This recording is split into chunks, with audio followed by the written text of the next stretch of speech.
In a shocking and deeply disturbing development, Hamas, the Palestinian militant group at the center of the ongoing conflict with Israel, has released a video confirming the tragic deaths of 33 hostages it has been holding captive for over a year.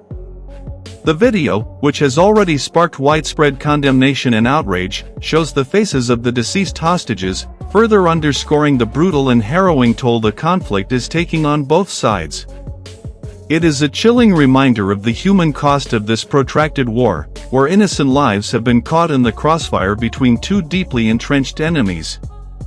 In the video, Hamas directs its fury at Israeli Prime Minister Benjamin Netanyahu, accusing him of being directly responsible for the deaths of the hostages. The militant group claims that the hostages were killed as a result of Netanyahu's insane war, which it says has fueled the ongoing violence and suffering.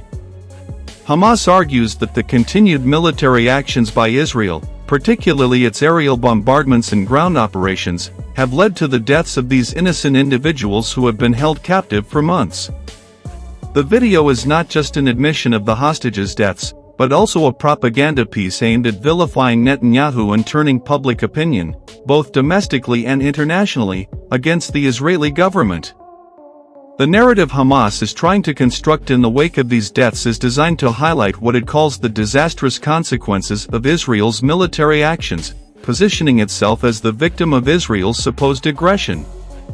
Hamas claims that Netanyahu's decision to escalate military operations has directly resulted in the deaths, and the group is now using the loss of these 33 hostages as a rallying cry for further support among its own base, as well as for international condemnation of Israeli policies.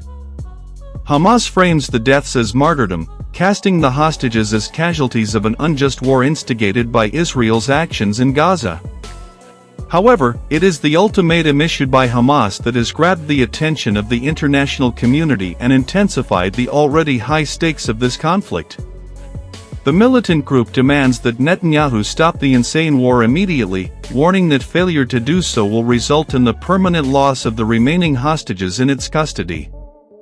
This is not just a rhetorical threat, it is a calculated move by Hamas to increase pressure on Israel to come to the negotiating table, potentially at the cost of further escalating the violence.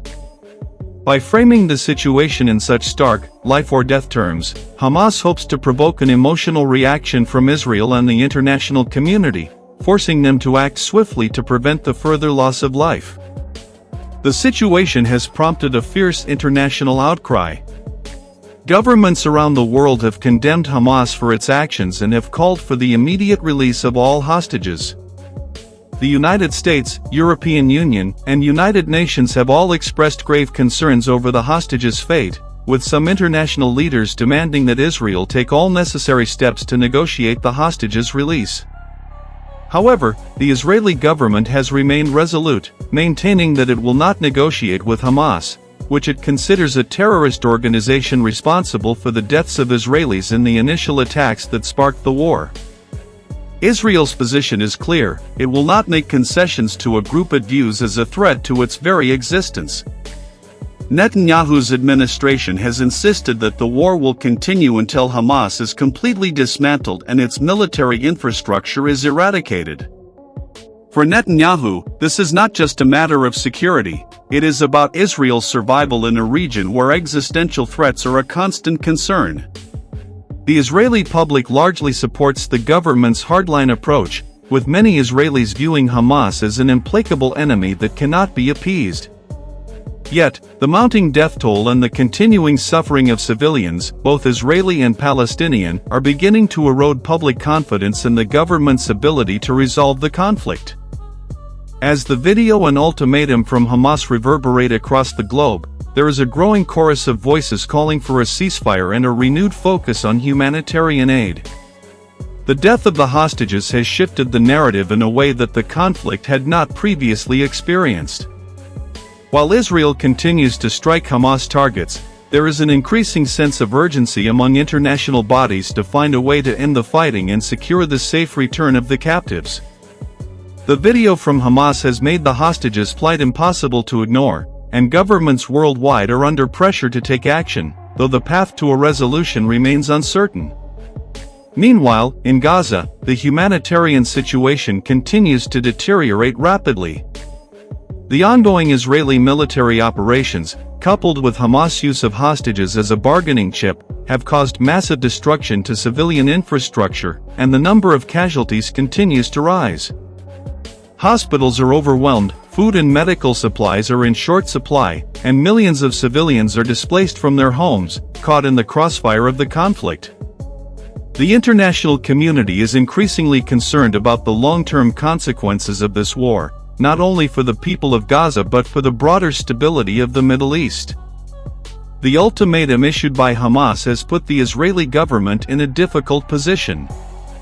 On the one hand, there is the military imperative of defeating Hamas, which poses a significant threat to Israel's security.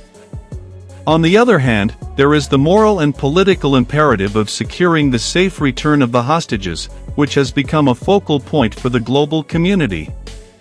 Netanyahu is facing pressure from all sides, from his own people, who demand an end to the violence, from international allies, who are calling for restraint and a focus on diplomacy, and from Hamas, which is threatening further bloodshed if its demands are not met. As the deadline set by Hamas approaches, it remains to be seen whether Netanyahu will shift his position or double down on the military approach. The coming weeks could prove to be crucial, with the potential for either a breakthrough in peace negotiations or further escalation that leads to even greater loss of life.